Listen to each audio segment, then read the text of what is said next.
જેને પોતાના હળથી સાહેબ એકવાર બલરામ ખીજાણા તો પોતાના હળથી આખું હંસના પૂર ઉપાડી લીધું. આખી હંસના પૂરની જેટલી સીમાડો હતો ને બાપ એ બલરામે પોતાના હળથી આમ ઉપાડીને ઊંચું કર્યું. ઈ બલરામ, અરે ઈ બલરામ જે શ્રેષ્ઠ નો અવતાર, જેના ફણા ઉપર આ પૃથ્વીનો આખો પીંડ રહેલો છે, ઈ બલરામ શેષા અવતાર બલરામ.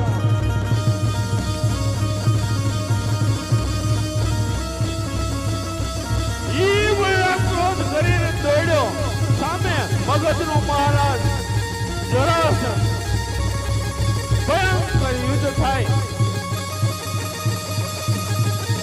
દોડતા એકબીજા ઉપર પ્રહાર કરે છે. ઘડીક ગદા યુદ્ધ થાય, ઘડીક ધનુષ યુદ્ધ થાય, ઘડીક હળો